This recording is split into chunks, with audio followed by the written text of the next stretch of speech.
मांगल्यम सर्वकल्याणकारकम प्रधानम सर्वधर्माणां जैनम जयतु जैनम जयतु। 6 द्रव्य का पाठ अपन ने प्रारंभ किया था और उसमें अपन ने बताया था कि द्रव्य किसे कहते हैं, गुण किसे कहते हैं, पर्याय किसे कहते हैं, साथ में द्रव्य कितने होते हैं और कुछ एक द्रव्यों की परिभाषाएं बताई थी, है ना, याद होगा ना। द्रव्य किसे कहते हैं, हाथ खड़ा करना केवल, द्रव्य किसे कहते हैं, बताओ किसे कहते हैं द्रव्य। बहुत बढ़िया, ये तो परिभाषा याद है जो है ही, एक दो और बताई थी बेटो, पिछली बार आए थे नहीं आए थे, चल दो एक परिभाषा और बताई थी मैंने, बताओ। है जो वस्तु है वो द्रव्य, मतलब सत द्रव्य का लक्षण है, अस्तित्व द्रव्य का लक्षण है, जो है वो द्रव्य और जो नहीं है वो द्रव्य नहीं है। एक और परिभाषा बताई थी, ये तो हो ही गया ना, अस्तित्व तो द्रव्य का लक्षण होता है। हाँ, जो गुण और पर्यायवान है वो द्रव्य है, गुण और पर्यायों के समूह को द्रव्य कहते हैं। पहले एक तो उसने बताई गुणों के समूह को, फिर गुण पर्यायवत माने गुण और पर्यायवान जो है वो द्रव्य है, और पर्याय को कहते हैं अवस्थाएं। तो गुण और पर्याय, गुण पर्यायवत द्रव्यम, क्योंकि शास्त्र में जो नाम है वो क्या है, पर्याय, तो गुण पर्यायों के समूह को द्रव्य कहते हैं। तीसरी द्रव्य की परिभाषा क्या है, अस्तित्व है वो द्रव्य है। ऐसे 3 परिभाषाएं बताई थी। अस्तित्व द्रव्य का लक्षण, गुणों के समूह को अथवा गुण पर्यायों के समूह को द्रव्य कहते हैं। गुण किसे कहते हैं, हाथ खड़ा करना बस, बोलना नहीं, बताओ किसको आता है इधर 4 में, गुण किसे कहते हैं, बताओ सामरिया जी, भजन वजन गाते हैं, बताओ गुण किसे कहते हैं। अरे तो याद करना पड़ेगा, ऐसे काम नहीं चलेगा। बता अर्पित, पिछली बार आए थे क्या, तो कॉपी पेन लेके आओ, फिर तुम कॉपियाँ रखी रहती थी पहले, तो वो कॉपियाँ भी गायब हो गई, सब घर ले गए क्या लोग, या अंदर या विष्णु के पास पड़ी होगी शायद, कहाँ रखी है, रखी है क्या, खाली वाली, तो दे दो एक कॉपी और एक पेन, अब की बार लिख लेने, तो ये पिछली बार फिर अगली बार फिर अपन पूछेंगे, फिर गायब। इधर किसको आती है देखो, चलो बताओ रीना। और बस जो द्रव्य के संपूर्ण भागों में और उसकी संपूर्ण अवस्थाओं में पाया जाता है उसे गुण कहते हैं। मैंने आपको कुछ एक सोचने के लिए दिए थे कि बताना गुण, सोच के लिए क्या ना, बताओ कौन सोच के आया, गुणों के उदाहरण बताओ कुछ एक। अरे तो बता दिया, शक्कर की मिठास तो हो गई, नमक का खारापन भी हो गया, मिर्ची का तीखापन हो गया, लोहे का भारीपन भी हो गया, और कुछ किसी ने सोचा क्या, और कुछ, सोने का पीलापन भी हो गया था, और चीजें जो खाते पीते उसमें ही सोच लो, दूध का सफेद बन, चलो एक तो आया नया, वो तो हो गया जल का शीतलता, और हाँ चलो, तो जल का मीठापन है ना, लेकिन समुद्र के खारेपन से समुद्र खा रहा है, ठीक है। और ऐसे सोचो थोड़ा दिमाग लगा के,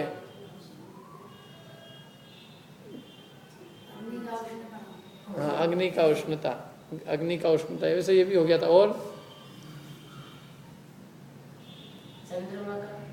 क्या, चंद्रमा का क्या है, चंद्रमा का शीतलता, चंद्रमा की किरणों का लक्षण है वो, चंद्रमा की किरणें शीतल है, चंद्रमा भी शीतल ही होगी। और सूरज का उष्णता ऐसे तो, और प्रॉपर्टी नहीं पढ़ी मैं, फिजिक्स में प्रॉपर्टी आती है सब, हीरे का ठोसपना, एक नहीं है, हीरा ठोस होता है सबसे, पारे का बिछोड़ना, उसका स्वभाव बिछुड़ के मिलना, और ऐसे सोचना। अब आप अपने सोचे नहीं, मतलब घर जाके किसी ने थोड़ा सोचना, दिमाग पे जोर देना, क्या स्वभाव बताना है तो गुण बताना है। यदि कोई घर में बहुत लड़ता हो, पति का स्वभाव क्रोधपना, मतलब बोलना नहीं, लेकिन अपने यहाँ बोलोगे तो लड़ाई हो जाएगी। तो ऐसे स्वभाव होता है ना, गुण, इनका तो एक गुण ही है, इनका ये धर्म ही है। वैसे वो गुण नहीं कहा जाता, गुण शाश्वत रहता है। तो वो तो गुस्सा तो कभी कभी आता है ना, इसलिए गुण नहीं खिलाएगा। जो द्रव्य के संपूर्ण भागों में उसकी संपूर्ण अवस्थाओं में पाया जाता है। तो संपूर्ण अवस्थाओं में क्रोध मान माया लोभ नहीं पाए जाते, इसलिए वो आत्मा के गुण नहीं कहे जा सकते। जो संपूर्ण भागों में पाया जाए और संपूर्ण अवस्थाओं में पाया जाए उसे ही गुण कहेंगे। तो ये गुण की परिभाषा हो। या पर्याय बताओ, पर्याय किसे कहते हैं? पर बोलना नहीं, हाँ मुंह से नहीं बोलना, हाथ से बोलना। हाथ से बोलना, हाथ, हाँ क्या नाम है इसका? हाँ इशिका बोलो। पर्याय किसे कहते हैं? गुणों के परिणमन को पर्याय कहते हैं। बहुत बढ़िया। गुणों के परिणमन को, बैठो, गुणों के परिणमन को यानी गुणों के परिवर्तन को पर्याय कहते हैं। पर्याय की एक डेफिनेशन और दी थी। गुणों के परिणमन को भी पर्याय कह सकते हैं और द्रव्य के परिणमन को भी पर्याय कहते हैं। आंखों से कितना भी गुण है, हाँ नाक से सुनने की शक्ति और गुण है। किसका? इसमें से पता है। तो हो गया, गुण तो हो गया अभी। सोचने के लिए जो होता है वो। ये सब हो गया। तो अपना अपन आगे चलते पर्याय पे ना अभी। तो ये क्या है? अवस्था है ना। अवस्था है माने किसकी अवस्था है? गुणों के परिवर्तन को क्या कहते हैं? अवस्थाएं। गुणों के चेंज को, परिणमन को, परिवर्तन को ही अवस्थाएं कहते हैं। गुणों के परिणमन को कहें या द्रव्य के परिवर्तन को भी क्या कहते हैं? पर्याय। अच्छा, ये गुणों का परिणमन कौन करता है? गुणों में चेंज कैसे आता है? गुणों में, पर्यायों में, द्रव्य में परिणमन कौन करता है? आपके जो आपकी अवस्थाएं बदल, आप द्रव्य हो ना, कि हो कि नहीं हो? अपन सब है ना जीव द्रव्य। तो अपनी अवस्थाएं बदल रही कि नहीं? तो अपनी अवस्था बदलने में कौन कारण है? कौन सा जीव द्रव्य? कौन सा जीव द्रव्य कारण है? अपना जो बदलाव हो रहा है अपने अंदर, उस बदलाव में कारण कौन है? स्वयं ही। बराबर, स्वयं ही कारण है, कोई अन्य नहीं है। भगवान अपने को परिवर्तन कर रहे हैं क्या? कि अपने को चेंज कर रहे हैं हर समय? यूं बदलो इसको, तो बदलते ही रहेंगे। बदले वो भगवान बदलेंगे अपने को, एक को तो एक को बदलेंगे, दूसरे को है, और तीसरे को किसको बदलेंगे? और वो सबको बदलते रहेंगे तो उनको कौन बदलेगा? क्या वो खुद से बदलते हैं कि कोई दूसरा उनको बदलाता है? भगवान को, भगवान जब खुद से बदल सकते हैं तो दुनिया खुद से नहीं बदल सकती। दुनिया स्वयं बदल रही है, उसको बदलाने के लिए कोई नहीं चाहिए। बोले ये पत्ता गाय से बना? भगवान ने बनाया। भगवान ने बनाया कि पत्ता खुद बन गया? पत्ते को भगवान बनते। भगवान क्या कर रहे हैं? वहाँ आके इंजेक्शन डाल रहे हैं, बड़ा होना कर। दुनिया की काल्पनिक चीज़ें ये सब, कल्पना लोक की उड़ाने हैं। हर फिजिक्स जिसने पढ़ा हो, वस्तु विज्ञान, विज्ञान ये कहता है कि हर वस्तु स्वयं परिवर्तन करती है, स्वयं परिणमनशील है। चेंज होना ये वस्तु का नेचर है, फिजिकल प्रॉपर्टी होती है। हर वस्तु चेंज होती है स्वयं से, और निरंतर चेंज होती है। चेंज हुए बिना वो एक समय भी नहीं रहती, स्थिर नहीं है। हर वस्तु बदलती हुई है, और बदलती हुई भी वो शाश्वत है। शाश्वत क्यों है? क्योंकि वो बदलती हुई भी वो है वही की वही। वो कोई बदल के ऐसी नहीं बदली कि वो खत्म ही हो गई। अवस्थाएं तो चेंज होती है, अवस्थाएं तो बदलती है, लेकिन वो द्रव्य नहीं बदल जाता। अवस्थाएं बदलती है, द्रव्य नहीं बदलता। जीव अजीव नहीं हो जाता। जीव की अवस्थाएं जो है, एक अवस्था से दूसरी अवस्था में परिवर्तन होता। बताई थी ना ये सब बातें। इसको पढ़ने का लाभ ही यही है, ये ईश्वर कर्तृत्व का खंडन हो जाता है। जो दुनिया मानती है कि भाई ईश्वर की इच्छा के बिना पत्ता नहीं हिलता, भगवान की इच्छा के बिना नहीं हिलता, क्योंकि खुदा की इच्छा के बिना ही नहीं हिलता, जीसस क्राइस्ट की इच्छा के बिना नहीं हिलता। तो कहते कोई ये सब पत्ते वत्ते, भगवान का काम पत्ते हिलाने का नहीं है कि पत्ते हिलाए। भगवान का काम क्या है? जानना देखना है। भगवान जानते देखते हैं। कोई किसी का कुछ, भगवान किसी का भला बुरा नहीं करते। भगवान की हम पूजा इसलिए करते हैं हमारा भला करें। भगवान तो नहीं करते साहब, लेकिन देवी देवता कर देते हैं, तो इसलिए हम देवी देवताओं की पूजा कर लेते हैं। महावीर भगवान तो नहीं करेंगे, पार्श्वनाथ भी नहीं करेंगे, लेकिन पार्श्वनाथ के जो भक्त हैं ना, पार्श्वनाथ के भक्त धर्मेंद्र है, पद्मावती, वो जरूर कुछ कर देंगे। तो इसलिए भगवान तो नहीं करेंगे, तो भगवान को छोड़ देते हैं। भगवान तो इतने से हो जाते हैं, और उनके सेवक इतने बड़े हो जाते हैं कई बार। तो अब वो क्या हुआ, अब वो भगवान को छोड़ दिया, क्यों? भगवान तो वीतरागी कुछ करते नहीं, मैंने जैसे ऐसे हैं जैसे कोई ये तो कोई काम के नहीं है, ये बहुत काम के हैं, क्यों? करने वाले तो यही है, ये तो जैसे कोई मतलब इनको तो बस बना दिया अपन ने, भगवान जबरदस्ती के भगवान बन गए, बाकी असली काम तो इन्होंने किया है, हीरो तो ये है क्या, धर्मेंद्र पद्मावती, तो वो उनको मानते हैं बिल्कुल कि यही हमारे सब करने वाले हैं, महाराज जगत दरबार और दुनिया भर की चीज चलती है, दरबार भरा रहता है। मैं माणक चौक में प्रवचन करने जाता हूँ, वहाँ मंगलवार शनिवार भीड़ लगती है। मैंने कहा भैया क्या है ये? बोले दरबार लगता है, दरबार। मैंने कहा दरबार में कहाँ का राजा बैठते हैं, वहाँ पर भी बैठ जाए दरबार में, कहाँ है दरबार? दरबार सब कल्पना लोग की उड़ाने हैं, वस्तुतः कौन किसका दरबार है। और दूसरी बात कि वो यदि जीवों के भला बुरा करने लग जाएंगे तो फिर ये अपने पुण्य पाप का उदय क्या करेगा? है? कर्म बेकार ही रहे ना, कर्म का चैप्टर नहीं पढ़ना चाहिए अपने को। ये सब किताबें इनको यहाँ क्यों रख रखा है यहाँ पे?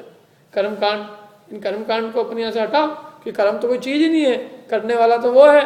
जब वो करने वाला है तो फिर कर्म बांधना, कर्म कैसे बनते हैं और कर्म का नाश किया भगवान ने, ये सब बातें तो क्या हुई? झूठी हुई ना, सच्ची कहाँ रही है? यदि कर्म करता है तो ये लोग कुछ नहीं करते, और ये लोग करते हैं तो कर्म कुछ नहीं करते। एक तो बात पक्की निर्णय कर। दूसरी बात ये कि ये खुद भी तो बेचारे कर्म से दुखी हैं, ये स्वयं भी तो कर्म से ग्रस्त है, तो जो स्वयं ही कर्म के अधीन है वो दूसरे का दुख दूर कैसे करेगा? लेकिन उनको भी दुख दूर करने का कारण मानते हैं। तो वो उसमें पंडित जी ने लिखा ग्रंथ में कि जब अत्यंत मोहित होता है जीव तो चाहे जो कर लेता है। जैसे किसी को पुत्र नहीं हो, तो पुत्र की चाहिए प्राप्ति करना है, तो उसको आप चाहे जो कहो वो कर लेगा। उससे कहा तू गोबर खा ले, गोबर खाने से हो जाता, तो वो गोबर भी खा लेगा। क्या उसको ये कहा जाए कि तू है ना किसी की बलि दे दे तेरे पुत्र हो जाएगा, तो किसी जानवर की बलि दे देगा, और ये फलानी जगह तेरे को जो है ये करना पड़ेगा, जो चाहे वो करने को तैयार हो सकता है। क्यों? जो कारण नहीं भी होते उनको भी कारण कम मानता है। जब जीव की अत्यंत मोह बुद्धि होती है तब ऐसा होता है कि जो नहीं कारण होते हैं उनको भी वो कारण मानता है। कुछ भी बताओ उसको क्या, तो ये काहे के कारण से हो रहा है? मोह के कारण से। जो असली कारण है उनको नहीं खोज पाता, बुद्धि जब मोहित हो जाती है। और जो कारण ही नहीं है उनको भी जो कोई कह दे, बस ये कहने वाला चाहिए। देख तो एक काम करना, रोज आरती लगाना, कहाँ? दक्षिण, तेरे घर के दक्षिण किनारे पे, तो दक्षिण में आरती देना, दक्षिण में अगरबत्ती लगाना, उत्तर में कलश रखना क्या, और पूरब में एक नींबू मिर्ची ऐसे बांध देना, और पश्चिम में जूते चप्पल रखना। देखना तेरे घर में बच्चा हो जाएगा। अब ये इसका उससे इसका उससे लेकिन सही में हो जाए। ओहो, उन्होंने ऐसी औषधि बताई अपने को, ये यहाँ रखो, यहाँ ये रखो, यहाँ ये रखो, यहाँ ये रखो, और ये हो गया है। इससे होएगा? जिनके घरों में जूते मतलब पूरा पश्चिम जिन्होंने नींबू नहीं रख रखा उनके क्या होगा? अरे लोग दुकान पे जाते हैं तो दुकान पे नींबू न मिर्ची न उसके लगी है। ये नींबू मिर्ची क्या कर रही है यहाँ पे दुकान के अंदर? नहीं, जो उसको दुकान को शनि होगा तो शनि वो जो होता है ना, शनिवार को तेल वेल दें, ये करें, लोहे को तेल लगाएं। और दुनिया भर के दशहरे पे लोगों हथियार की पूजा करते हैं, ऐसे ये भी रोज पूजा। क्या किसी की वहाँ पे गया मैं, एक दुकानदार, क्या तो दुकानदार की वो जो टेबल थी, टेबल को पैसा लेवे, और मैंने कहा ये क्या हो रहा भैया, तू पैसे की तेरा भगवान है क्या है? करते रहते ऐसे। दूध होएगा, चाय होएगी, चाय ढोलते लोग, क्यों नहीं देगा एक किसी को फ्री में चाय ढोलेगा? चौराहे पे जाके वही चाय ढोलेंगे आराम से। ये सब मतलब जगत के अंदर ऐसे सब चीज चलती रहती। क्योंकि क्या है, हमारे देश में सब आलसी लोग हैं, किसी को काम धंधा कुछ नहीं करना, बच्चे को पढ़ाई नहीं करनी है, सीधे कोई देवी देवता मिल जाए उसको, पढ़ाई का क्या काम? देवी देवता प्रसन्न हो जाए, पेपर में पास हो जाएंगे, या देवी देवता के पास जाएगा, या कोई पेपर वालों के पास ढूंढता रहेगा कहीं पेपर मिल जाए, पेपर आउट हो गया हो, पेपर लिया है पास हो जाए। साल भर नहीं पढ़ेगा वो। क्या नौकरी चाहिए तो मेहनत नहीं करेगा, किसी की सिफारिश करेगा, नहीं होएगी तो किसी देवी देवता को कोई मन्नत मान के आएगा, नौकरी लग जाए।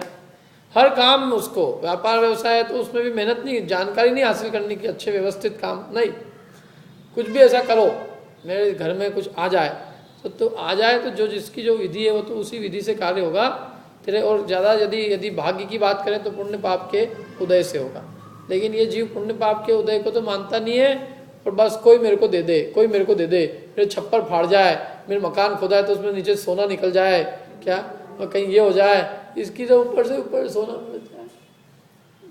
दीपावली पे घर खुले रखो, लक्ष्मी आ जाए, आ गए ये चली जाए, और क्या कोई चोर हो रहा है तो ले और ले जाए क्या, ऐसी ऐसी इसकी इच्छा है। अब क्या करो, मेहनत कुछ नहीं करना है।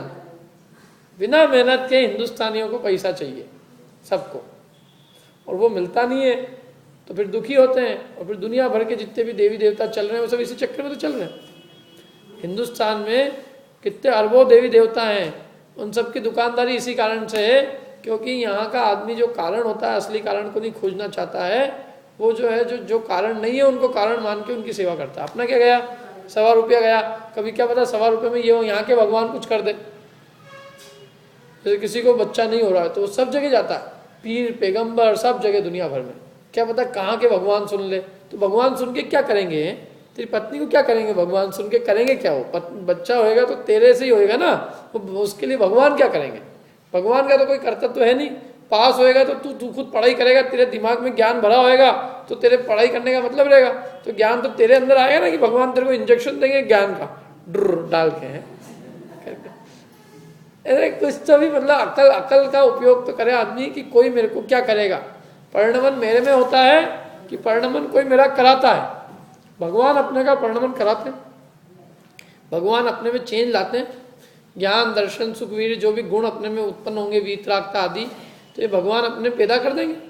हम पूजा करते हैं रोज, भगवान कुछ करेंगे उसका कि हम अपने में करेंगे तो होंगे, उनके निमित्त से हम अपना स्वयं का काम करते हैं तो वो गुण प्रकट होते हैं। और हम नहीं करें तो हमारे में हो जाएंगे क्या।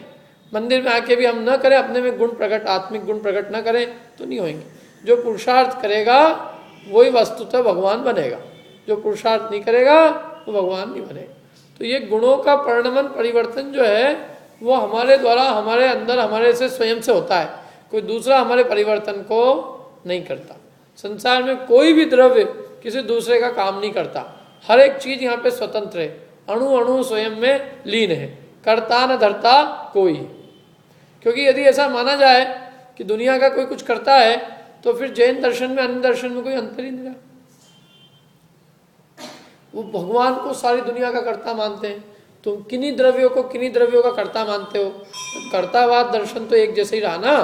तो यदि कोई एक दूसरे का कर सकता हो, यानी हम यदि एक परमाणु का भी यदि कर सकते हो तो इसका मतलब हम कर सकते हैं ना। यदि कोई एक परमाणु का कर सकता है तो कोई भगवान ऐसा भी हो सकता है जो अनंत का करे। इसलिए अपन मूल से ही दरखास्त कर देते हैं, इसको खारिज कर देते हैं इसे कि भाई कोई किसी का कुछ नहीं करता। क्या हर परमाणु संसार में स्वतंत्र है, वो खुद परिणमन कर रहा है, उसको अपने परिवर्तन के लिए किसी की जरूरत है ही नहीं।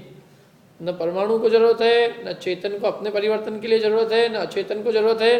परिवर्तन संसार का नियम है। और ये परिवर्तन ऐसा है कि शाश्वत अवस्था कोई सी नहीं रहती, हर समय परिवर्तन हो रहा है। आज जो मनुष्य है वो मनुष्य रहेगा क्या, नहीं रहेगा। जो आज मनुष्य, जो आज तिर्यंच हो तिर्यंच रहेगा सदाकाल। वो तिर्यंच गाय बैल है, कल उसकी अवस्था बदल जाएगी। जो आज मनुष्य है उसकी अवस्था बदल जाएगी। तो अवस्था बदलना वस्तु का स्वभाव। समझ में आ रही बात। चेंज होना वस्तु का नेचर। चेंज हो ही रही कि नहीं, हर चीज दुनिया में चेंज हो रही। जो भी अपन कपड़े लेके आते हैं वो चेंज होते हैं कि पुराने होते हैं कि नहीं होते हैं। आदमी पुराना हो रहा है कि नहीं, कपड़े, जूते, चप्पल, कॉपी, पेन, मकान सब पुराना हो रहा है। कोई पुराना भगवान कर रहा है कि अपने आप पुराने हो रहे हैं, अपने आप हो रहे हैं। तो भगवान क्या करेगा, भगवान पुराने करते। मकान भगवान ने, भगवान की ईश्वर से बन गया, पुराना ही भगवान की ईश्वर से हो गया पुराना भगवान की ईश्वर ने पुराना करा कि वो स्वयं मकान पुराना हुआ।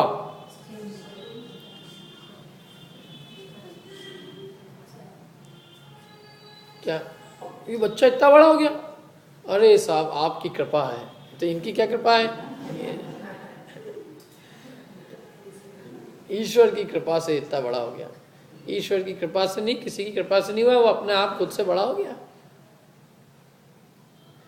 तो ये पढ़ के अपने को इसमें से निकालना है कि हर वस्तु का परिणमन स्वयं का स्वतंत्र होता है, कोई किसी दूसरे का परिणमन करता नहीं है। यदि एक दूसरे का करेगा तो वो दूसरा किसका करेगा? तीसरे का, फिर तीसरा चौथे का, और चौथा पांचवे का। मैं यदि दूसरे का कर रहा हूँ तो दो बात हो गई ना, एक तो मैं दूसरे का कर रहा हूँ तो मेरा कौन कर रहा है? कि वो मेरा कर रहा है, मैं उसका कर रहा हूँ। तो ऐसा क्यों भैया? सब अपना अपना कर रहे हैं, करो ना। और यदि एक दूसरे का करेगा तो दो द्रव्य का करता हो जाएगा, और यदि वो दूसरे का करेगा तो अपना कैसे होएगा? पहली बात तो। और यदि वो अपना भी करेगा दूसरे का भी करेगा तो दूसरा द्रव्य निरर्थक हो गया, उसकी जरूरत ही नहीं संसार में, क्योंकि वो तो किसी का अधीन हुआ। लेकिन ऐसा होता नहीं, इसलिए सब द्रव्य अपना अपना काम करते हैं, कोई द्रव्य किसी दूसरे का कुछ भी काम नहीं करता। ये वस्तु स्वतंत्रता है, और ये जैन दर्शन ही मानता है।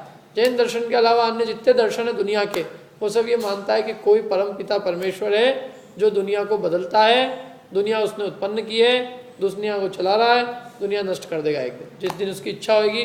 बहुत हो गया, जैसे मकान, बहुत दिन हो गए मकान, अब इसको तोड़ दो, कल बुलडोजर लगा के इसको तोड़ो। तो ऐसे ईश्वर की जिस दिन इच्छा हो जाएगी कि ये सब क्या है, तो अपन के उसके अंदर बहुत प्रश्न उठाए कि वो बनाए भी तुम नहीं, तो तुमने बनाए हमको, तो हम नष्ट क्यों कर रहे हो? हमसे कुछ तो प्रेम रखो, तुम हमारे को संहार भी कर देते तुम हमारी। मैंने तो ऐसा हुआ कि अपना ही एक हाथ है, पहले तो हाथ बनाया हाथ है, और फिर अपने हाथ को तोड़ने लग गए। तो भाई जब तुम्हारी ये प्रजा है तो तुम इनको नष्ट क्यों करते हो? इनका नाश नहीं करना चाहिए। ठीक है, तो पर्याय समझ में आ गई? पर्याय माने परिवर्तन। अब फिर द्रव्य बताए थे मैंने, द्रव्य कितने होते हैं? फिर वही बात, 6 होते हैं। जाति अपेक्षा से 6 होते हैं, संख्या अपेक्षा से तो अनंत होते हैं। जीव कितने होते हैं? अनंत। और उद्गल अनंत अनंत। धर्म अधर्म आकाश काल असंख्या। जीव किसे कहते हैं? जिसमें ज्ञान दर्शन पाया जाए, चेतना पाई जाए, उसे जीव द्रव्य कहते हैं। उद्गल किसे कहते हैं? उसे उद्गल कहते हैं। ऐसा हो सकता है कि अकेला एक स्पर्श पाया जाए, रस पाया जाए, गंध पाई जाए, वर्ण पाई जाए। अच्छा ये बताओ, स्पर्श रस गंध वर्ण के कुल भेद कितने हैं?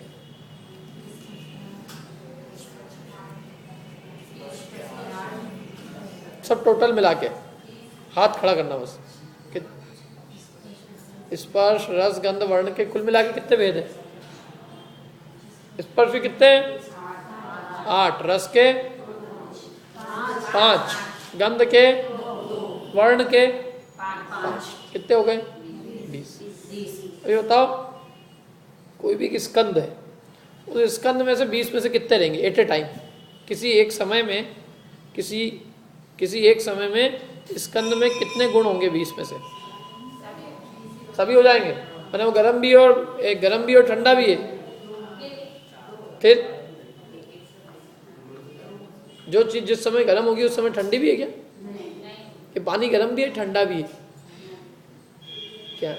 ऐसा होता है क्या?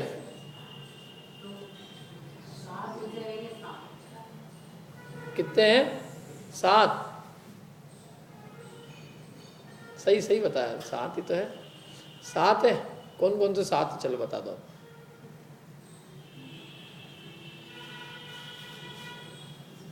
कैसा ऐसे ही तुक्का लगाया क्या? तो 7 कौन से बताओ ना फिर। ये सभी की चारों से मिला के। हाँ, चारों को मिला के। जैसे गरम है तो ठंडा भी रहेगा, ठंडा है तो गरम हल्का है तो भारी भी रहेगा। रूखा है तो चिकना नहीं है, कड़ा है तो 4 हो गए। और बराबर, और एक ही रहेगा, और रस में भी एक ही रहेगा, तो 7 रहेंगे। ये स्कंद में 7 होते हैं। तो जो परमाणु होता है ना, परमाणु में कितने होते हैं मालूम? परमाणु में 5 ही होते हैं। परमाणु में हल्का भारी नहीं होता है। परमाणु हल्का भारी तो एक किसी की अपेक्षाकृत होता है। क्या? परमाणु हल्का भारी ठंडा गर्म नहीं। परमाणु में 2 ही चीज है, रूखा चिकना या कड़ा नरम। इन 2 के ही गुण होंगे उसके, या तो रूखा होगा या चिकना होगा, एक गुण ही हो गया, और कड़े नरम में से एक। ऐसे 2 गुण स्पर्श के, और रस गंध वर्ण के 3 गुण। ऐसे परमाणु में कितने होंगे? 5, स्कंद में 7। आ रही समझ में? ऐसे जैसे पुद्गल के दो भेद है ना, परमाणु और स्कंद। परमाणु किसे कहते हैं?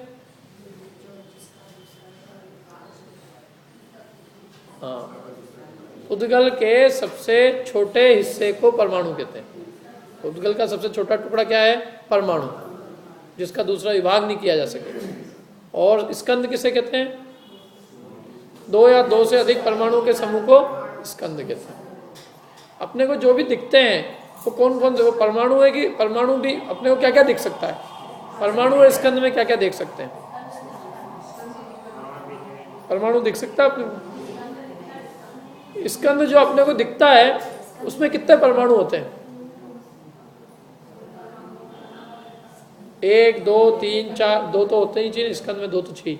2 3 4 5 6 7, संख्यात असंख्यात अनंत, कितने होते हैं जो अपने को दिखते हैं आंख से? जितनी भी आंख से जो दिख रहा हो क्या है? स्कंद है ना। परमाणु तो आंख से दिखता ही नहीं। 6 द्रव्य में दिखाई देने वाले द्रव्य कितने हैं? पुद्गल ही एक अकेला, रूपी द्रव्य एक ही, रूप एक ही में है।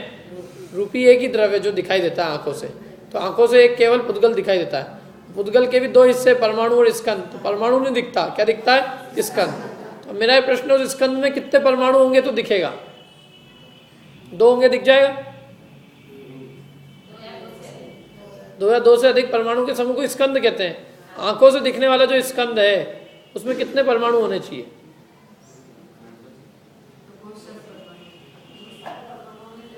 तो बहुत सारे, कितने? अनंत। अनंत अनंत परमाणुओं के समूह रूप जो स्कंद होता है वो अपनी आंखों को दिखता है। 1000 10,000 लाख 10 लाख करोड़ अरब खरब शंख नील पद्म, इतने परमाणु के समूह अपनी आंखों को नहीं देख सकते, अपनी आंखों से नहीं दिख सकते। कितने होने चाहिए? अनंत। अनंत परमाणुओं के समूह को ये आंखें देख सकती। अनंत परमाणुओं के समूह जो स्कंद है वो आंखों का विषय है। ठीक है, तो ये पुद्गल की बात की। अच्छा, जहाँ एक गुण होता है वहाँ चारों होते हैं कि एक हो सकता है कोई सा? स्पर्श रस गंध वर्ण में से ऐसा हो सकता है कोई एक हो? जहाँ एक होंगे वहाँ चारों होंगे। चारों व्यक्त होंगे कि हो सकता है एक आधी व्यक्त हो, एक नहीं हो, 2-3 व्यक्त नहीं हो? चारों व्यक्त होना जरूरी है कि चारों में से एक ही व्यक्त हो सकता है? चारों में से एक ही व्यक्त हो, 2 व्यक्त हो, 3 व्यक्त हो, चारों व्यक्त। व्यक्तता में कुछ भी हो सकता है, लेकिन गुण उसमें चारों होंगे। किसमें? पुद्गल में। तो जिसमें स्पर्श रस गंध वर्ण पाया जाए उसे पुद्गल कहते हैं। एक न एक तो व्यक्त। जिसमें स्पर्श रस गंध और वर्ण पाया जाए उसे क्या कहते हैं? पुद्गल। जैसे अग्नि में रस व्यक्त नहीं है, अग्नि की गंध व्यक्त नहीं है, वायु में बहुत सारी चीजें व्यक्त नहीं है, पानी में व्यक्त नहीं है, लेकिन है सब उसमें व्यक्त। भले ही नहीं हो, व्यक्त बाद में हो जाता है अन्य कारण पाके। पानी जो है कारण पाके पत्थर बन जाती है तब व्यक्त हो जाता है उसका स्पर्श गुण, रस गुण, गंध गुण, वर्ण। वायु है वो भी कारण पाके व्यक्त हो जाती है, जिसकी वायु होती है उससे व्यक्त हो जाती है। पुद्गल की बात हो गई। पुद्गल की एक और परिभाषा बताई थी, बताओ क्या बताई थी?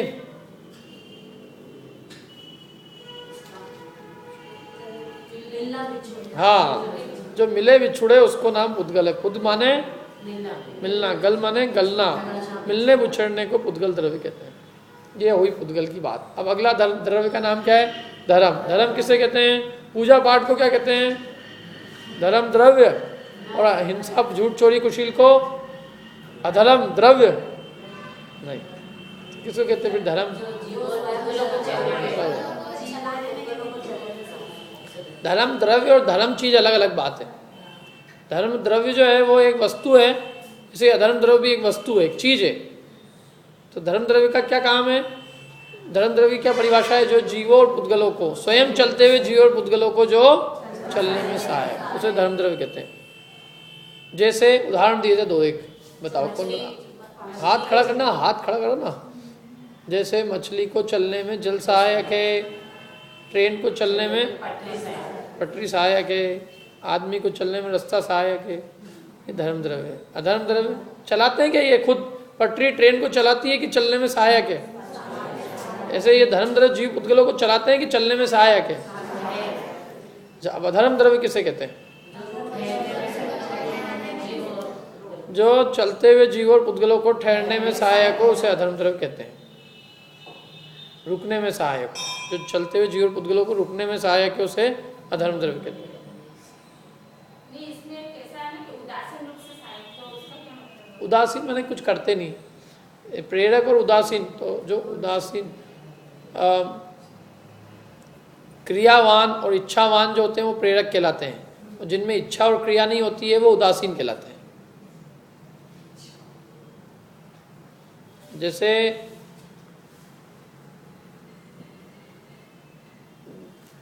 जैसे कि जीव है, तो अब अपन पढ़ा रहे हैं यहाँ पे किसी को, तो अपन उदासीन निमित्त है ना, उदासीन निमित्त है क्या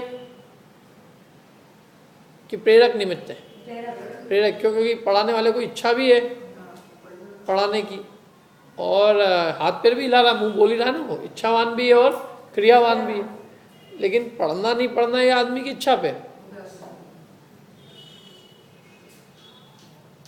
आदमी पढ़े नहीं पढ़े, मैं कितने ही गला मतलब कितने ही बोले, सामने वाला आदमी आराम से बैठे रहे, क्या पता कौन से द्रव्य वाला है ये सब सोच सकता है आदमी। पढ़ना नहीं पढ़ना उसकी इच्छा पे, पढ़ाने वाला पढ़ा नहीं सकता किसी को। क्या पढ़ने वाले खुद पढ़ना चाहे तो पढ़ा सकता है आदमी, तो इसलिए वो निमित्त तो निमित्त मात्र है। लेकिन फिर भी कौन सा निमित्त है पढ़ाने वाला? प्रेरक की प्रेरक निमित्त है कि उदासीन निमित्त है? प्रेरक है वो, उदासीन नहीं है। अच्छा ये समझ लो, ये मकान है, जैसे ये कमरा है, ये प्रेरक निमित्त है कि उदासीन निमित्त है? ये उदासीन है। ये कोई किसी को प्रेरणा तो नहीं दे रहा है, पकड़ के ला रहा है, किसी को कहता नहीं आओ, बुलाता नहीं है, अपन स्वयं बैठ जाते। न इसकी इच्छा है कि यहाँ कोई आके बैठे, न ये किसी को कोई क्रिया कर रहा है यहाँ बिठाने के लिए, तो ये उदासीन निमित्त। लेकिन निमित्त है ना ये भी, ये कमरा भी अपने को सहायक है, पुस्तक भी सहायक है, चौकी भी सहायक है, प्रकाश भी सहायक है, ये सब उदासीन निमित्त है। और पढ़ाने वाला क्या हुआ? प्रेरक निमित्त है। तो जो क्रिया करे और इच्छा करे वो प्रेरक होता है, और जो क्रिया और इच्छा न करे वो उदासीन है। तो धर्म द्रव्य उदासीन है, क्योंकि उसमें इच्छा भी नहीं है कि मैं किसी को ठहराऊँ चलाऊँ, और वो किसी क्रिया भी नहीं करता है चलाने के लिए, इसलिए धर्म द्रव्य उदासीन निमित्त कहा जाता है। और अधर्म द्रव्य भी उदासीन निमित्त है, वो भी किसी को ठहराता नहीं और कोई इच्छा नहीं करता है, और न कोई क्रिया करता है किसी को ठहराने के लिए। आ रही कि नहीं बात समझ? अब पांचवें द्रव्य का नाम क्या है? आकाश। आकाश द्रव्य किसे कहते हैं? आकाश किसे कहते हैं? आकाश देखा नहीं देखा? आकाश नहीं देखा, तो ऊपर क्या दिखता है? नीले नीले अंबर पे अपन बोलते हैं, नीले नीले अंबर। तो अंबर क्या है? अंबर का दूसरा पर्यायवाची शब्द क्या है? आकाश। तो आकाश नीला नीला है कि नहीं?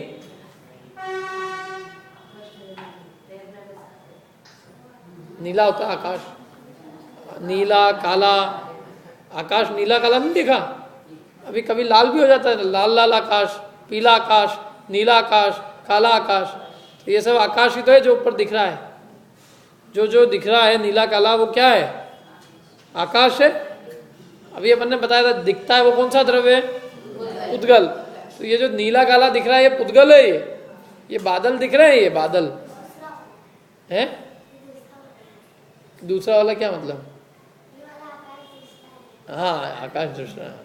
ये नीला काला जो भी दिखाई दे रहा है ये पुद्गल द्रव्य है, ये आकाश द्रव्य नहीं है। तो आकाश द्रव्य फिर क्या है कि जो सबको 6 द्रव्यों को ठहरने के लिए स्थान देवे, उसे आकाश द्रव्य कहते हैं। 6 द्रव्यों को रहने के लिए स्थान देता है। आकाश का काम जगह है, जगह देना है। तो जगह तो सब जगह है ना, ऊपर ही नहीं है, सब जगह। और जगह आंखों से दिखती नहीं है, जगह अनुभव करते हैं अपन। अब यहाँ जो जितनी भी जगह है उसको देख रहे हैं क्या अपन? अनुभव कर रहे हैं। जैसे कोई दिखती जगह अमूर्तिक होती है, जो दिखता है तो पुद्गल होता है। आकाश 6 द्रव्यों को रहने के लिए स्थान देता है, लेकिन वो स्वयं अमूर्तिक है, उसमें रूप रस गंध वर्ण नहीं पाया जाता। रूप जिसमें पाया जाता है वो पुद्गल होता है। इसलिए जो दिखाई देने वाला आकाश है वो तो पुद्गल की पर्याय है। और जो अपन जिस आकाश की कह रहे हैं वो आकाश तो सब जगह है, वो अरूपी है, और 6 द्रव्यों को रहने के लिए क्या देता है? स्थान देता है। स्थान कहाँ पे नहीं है? सब जगह की नहीं।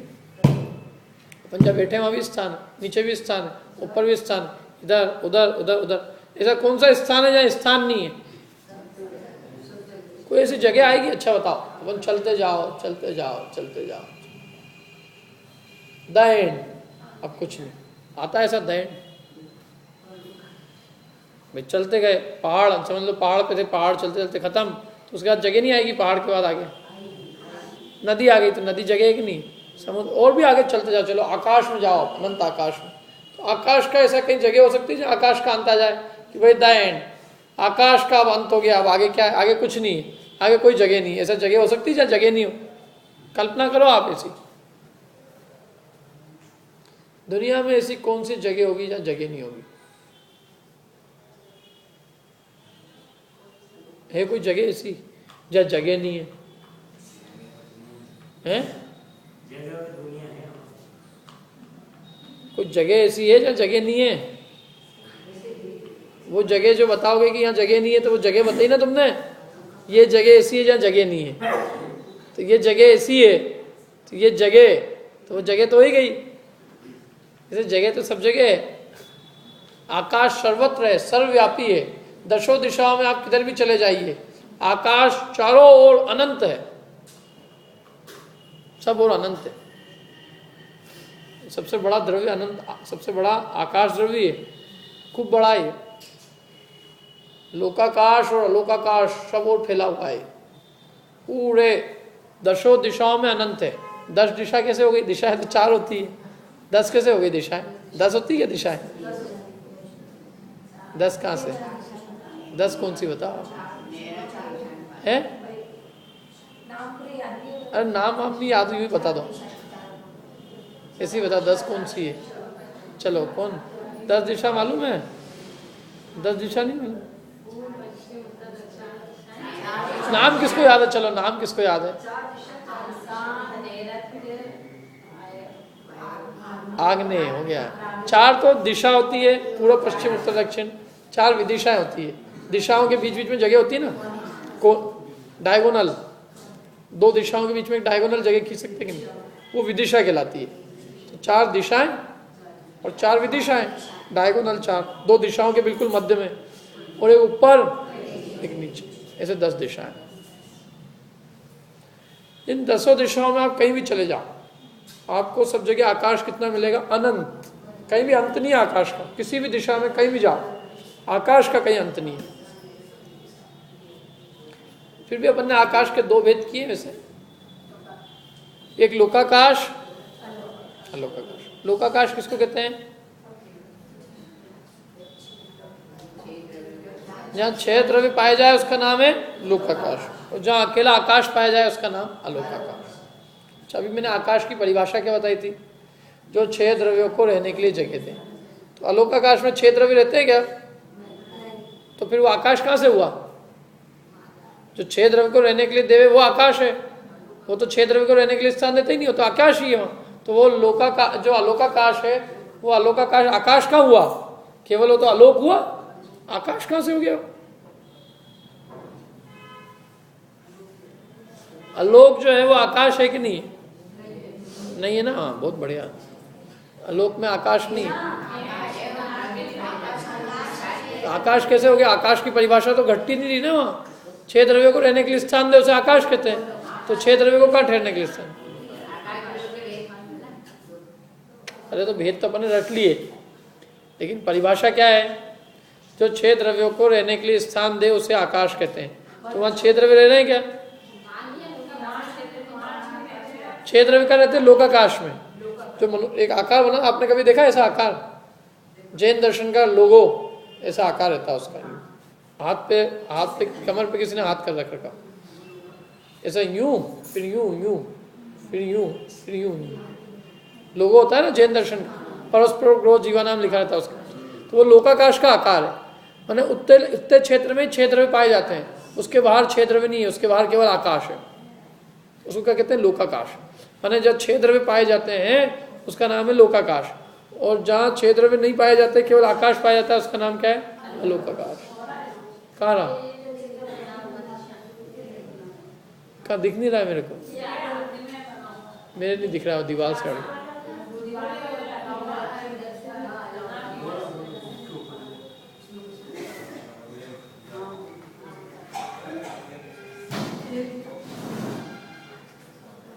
ये देख लो, ये क्या है, ये लोकाकाश, ये दिख रहा है, ये 2 डायमेंशन है, अंदर घेरा भी है, ये 3 डायमेंशनल रहेगा वो तो पूरा, तो वो लोकाकाश है। इसके बाहर जितना भी आकाश है वो क्या कहलाता है, अलोकाकाश। तो मेरा प्रश्न है कि इसके बाहर कितने द्रव्य हैं, एक आकाश ही है, 6 द्रव्य तो इसके अंदर है ना, जीव पुद्गल धर्म अधर्म यहाँ निवास करते हैं, काल भी यहाँ है, तो इतने क्षेत्र को आकाश कहना चाहिए, बाहर को आकाश नहीं कहना चाहिए, क्योंकि आकाश की परिभाषा वहाँ घटित नहीं होती है, वो आकाश है, तो बाहर तो रहते ही नहीं ना 6 द्रव्य, घिरा हुआ किससे, घिरा हुआ है लेकिन वहाँ रहते नहीं है, तो रहते नहीं है ये बात अलग है, लेकिन वो आकाश में 6 द्रव्यों को स्थान देने की शक्ति वहाँ है कि नहीं है। माने जो आकाश का जो गुण है 6 द्रव्यों को स्थान देना, जो 6 द्रव्यों को रहने की जगह दे, तो उसने दी कि नहीं जगह तो दी, अब आप नहीं रहने जाओ तो उससे क्या आकाश नहीं रहेगा वो, भाई जगह को हमने आकाश कहा है और जगह का ये फंक्शन है कि वो 6 द्रव्यों को रहने के लिए स्थान देता है, अब आप रहने नहीं जाओ तो उससे क्या वो जगह नहीं कहलाएगी, रहने का स्थान नहीं दे रहा है, वो तो दे रहा है ना, तो उसका गुण धर्म तो वहाँ है, वो भले ही अपन वहाँ नहीं रहने जा रहे हैं, नहीं रहते हैं, एक अलग बात है, तो उस अपेक्षा से वो भले ही हम रहते ना हो, लेकिन फिर भी उसमें वो 6 द्रव्यों को स्थान देने की शक्ति होने से उसमें भी वहाँ आकाश का लक्षण पाया जाता है। हिस्सा तो है, लेकिन उसके हिस्से में अपन ने भेद कर दिया, अपन ने अपनी बुद्धि से भेद कर दिया, जैसे अब ये हिस्सा तो पूरी दुनिया एक ही है, अपन ने भेद कर दिया, हिंदुस्तान पाकिस्तान, अपन ऐसे भेद कर देते हैं कि नहीं, तो आकाश में कोई भेद हुआ क्या ऐसा, जगह तो अपन ने भेद किए सारे जगहों में, ऐसे 6 द्रव्य का जो भेद है वो इस अपेक्षा से कि भाई इतने स्थान में ही 6 द्रव्य पाए जाएंगे, इससे बाहर नहीं पाए जाएंगे, तो वो वहाँ कोई बाउंड्री नहीं खिंची हुई है कि भाई जीव ने कहा होगा ही, अब अंदर आओ, इसलिए बाउंड्री नहीं, अपने आप धर्म द्रव्य उसके बाहर नहीं है, और जीव का गमन होता है धर्म द्रव्य के निमित्त से होता है, जहाँ तक धर्म द्रव्य होता है वहाँ तक गमन होता है, उसके बाहर गमन नहीं होता है, तो इसलिए जीव वहीं तक पाए जाते हैं, लेकिन वहाँ कोई ऐसी बाउंड्री नहीं बनी हुई है उस आकाश में, आकाश तो अभेद अखंड है, लेकिन फिर भी हमने इस अपेक्षा से भेद किया कि जहाँ तक धर्म द्रव्य है, जहाँ तक जीव पुद्गल पाए जाते हैं वहाँ तक क्या है, लोकाकाश, और उसके बाहर का स्थान क्या है, अलोकाकाश, और दोनों ही आकाश ही है, क्योंकि आकाश का जो धर्म है वो सब जगह पाया जाता है, जगह देना, वो जगह उसने वहाँ भी दे रखी बाहर, अब धर्म द्रव्य नहीं है तो गमन नहीं होता जीव पुद्गलों का वहाँ, यदि वहाँ धर्म द्रव्य होता तो जीव पुद्गलों का गमन वहाँ भी होता, क्योंकि जीव पुद्गलों को गमन में सहायक कौन है, धर्म द्रव्य, तो लोकाकाश का गमन होता है। अरे बात समझ में कुछ आकाश कितने द्रव्य हैं, आकाश कितने हैं, एक ही आकाश, तो अखंड एक है, तो भेद तो अपन ने समझने के लिए किए, जहाँ 6 द्रव्य वह लोकाकाश, जहाँ 6 द्रव्य नहीं है वो अलोकाकाश, ये अपन ने अपनी अपेक्षा से भेद किए, आकाश में मूल में भेद नहीं, आकाश तो एक अखंड द्रव्य है।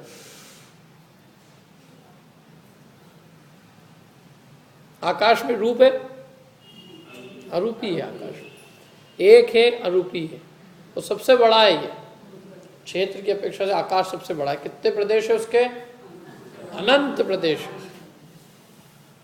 अब इसके बाद में अंतिम द्रव्य का नाम है काल द्रव्य, काल, लोग कहते महाकाल, काल, तो वो काल एक अलग चीज है, वो जो लोक में काल कहा जाता है, इनका काल आ गया, अंत काल आ गया इनका, लोग कहते ना ऐसे, तो अंत काल, काल आ गया, उन्हें लोग कहते काल का, फिर भी लोग दुनिया में वैसे समय के रूप में ही अर्थ करते हैं, तो यहाँ भी यही है, काल मतलब काल का दूसरा अर्थ समय है, लेकिन काल की जो शास्त्रीय भाषा में परिभाषा है वो ये है जो 6 द्रव्यों के परिणमन में सहायक हो, जो 6 द्रव्यों को चलने में सहायक है वो धर्म, ठहरने में सहायक है वो धर्म, 6 द्रव्यों के रुकने, 6 द्रव्यों को स्थान देने में जो सहायक है वो आकाश, ऐसे 6 द्रव्यों को जो परिणमन में सहायक है, परिवर्तन में, चेंज में, उसको क्या कहते हैं, काल।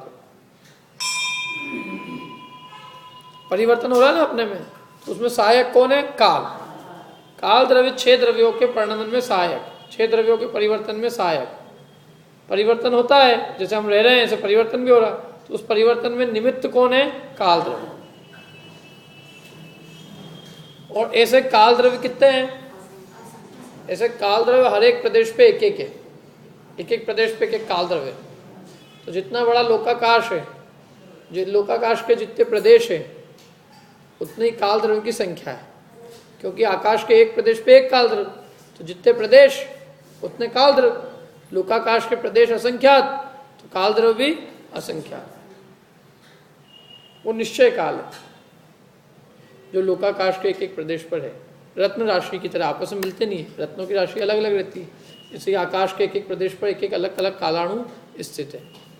फिर निश्चय काल का होता है एक व्यवहार काल। तो व्यवहार काल क्या होता है? जो अपने जो परिवर्तन होता है ना, जैसे जो भी चेंज, मतलब दिन है, एक दिन, एक महीना, एक साल, एक घंटा, एक मिनट, एक सेकंड, ये सब क्या कहलाता है? व्यवहार काल। निश्चय काल कालाणु है, और उस काल के निमित्त से जो अवस्थाएं होती है उसको अपन व्यवहार काल कहते हैं, जिससे कि अपन चेंज नापते हैं। वास्तव में चेंज ही काल का काम है, चेंज होना। लेकिन चेंज को अपन नापते हैं तो टाइम से नापते हैं, ऐसे भाई कितने समय की पर्याय बदल गई। तो जैसे असंख्यात समय की पर्याय हो गई तो उसको अपन कहेंगे एक आंवली हो गई, अनेक आंवलियाँ हो गई तो श्वासोच्छ्वास हो गया, ऐसे फिर सेकंड हो गया, अनेक सेकंड हो गए तो मिनट हो गए, अनेक मिनटों की पर्याय को अपन से घंटा, और अनेक घंटों से दिन, महीना, साल, 10 साल, 20 साल, 100 साल, 1000 साल, लाख साल, करोड़ साल, 70 लाख 56 हज़ार करोड़ साल, फिर करोड़ पूर्व, ऐसे चलते जाओ आप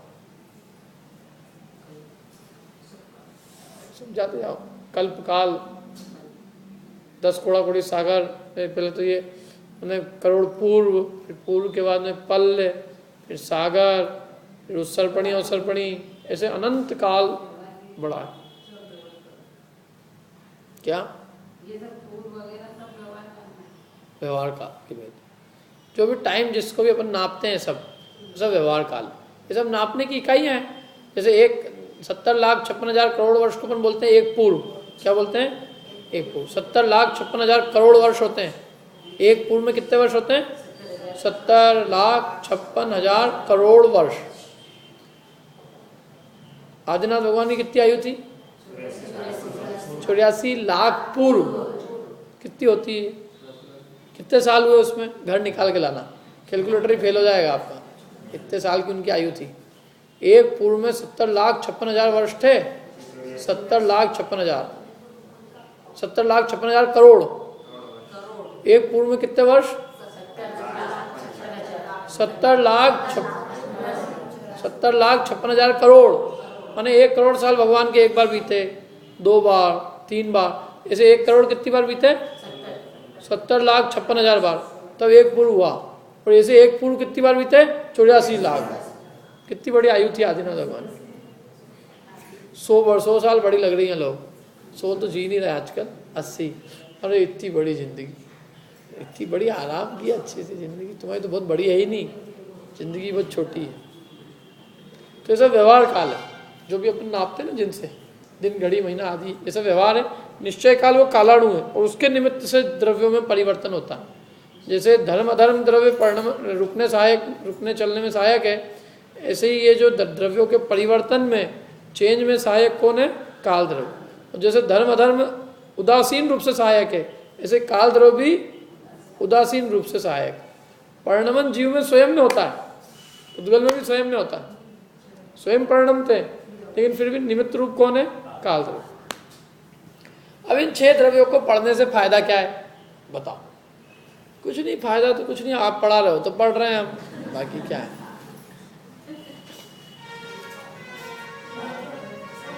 क्यों, क्या फायदा मिला इससे? पढ़ लिया अपन ने, जान लिया, रट लिया, लिख लिया, परीक्षा आएगी दिख देंगे। उसको जानने से फायदा क्या है? भाई ऐसे ही लिखा है, 6 द्रव्य होते हैं, 6 पुद्गल अपन ने जान लिया। इससे लाभ क्या होगा? क्या लाभ हुआ इससे आपको? चलो ये बताओ, क्या लाभ हुआ इससे?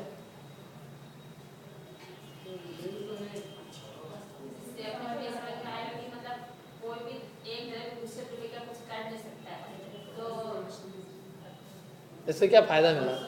एक दूसरा कुछ नहीं होता। सब स्वतंत्र है, तो अपन ने अपने को ऐसा मतलब करना चाहिए कि इस व्यवस्था को समझना चाहिए। समझने से क्या लाभ है, वही तो मैं पूछ रहा हूँ। स्वरूप ही है। तो उससे है ऐसा, उससे क्या अपने क्या फायदा हो रहा हो, तो अपने को ही जानने से क्या कुछ अपने जीवन में क्या लाभ मिल रहा है? जो हो रहा है वो दूसरे के समझ से एक आध लाभ ही बता है। एक दूसरे के ऊपर आरोप लगा हाँ, छूट जाएगा। अपन जो एक दूसरे के ऊपर आरोप देते हैं कि इसने मेरा किया, तो इसने मेरा किया कि हर द्रव्य स्वतंत्र है, हमने अपना किया, हमने अपना भला बुरा किया कि किसी दूसरे ने हमारा भला बुरा किया। तो जो व्यर्थ की कषाय उत्पन्न होती है, तो कषाय जो होती है ना अपने को दूसरे पे आरोप देने से, वो कषाय जो है खत्म नहीं होगी तो कम से कम जरूर हो जाएगी, नहीं तो कषाय आती रहेगी। इसने मेरा बुरा किया, इसने ऐसा किया, इसने ऐसा किया। अरे किसने किया? हर द्रव्य ने, किसी ने कुछ किया ही नहीं। आज तक जो कुछ भी हुआ मेरा मेरे भाव से हुआ, मेरे भाव के अलावा किसी दूसरे ने मेरा कुछ भी नहीं किया। एक बात। दूसरा एक और फायदा क्या है इससे? दूसरा फायदा क्या? ग्रहित मिथ्यात्व का अभाव होता है। ग्रहित मिथ्यात्व मिटता है कि नहीं? ग्रहित मिथ्यात्व क्या है? जो भगवान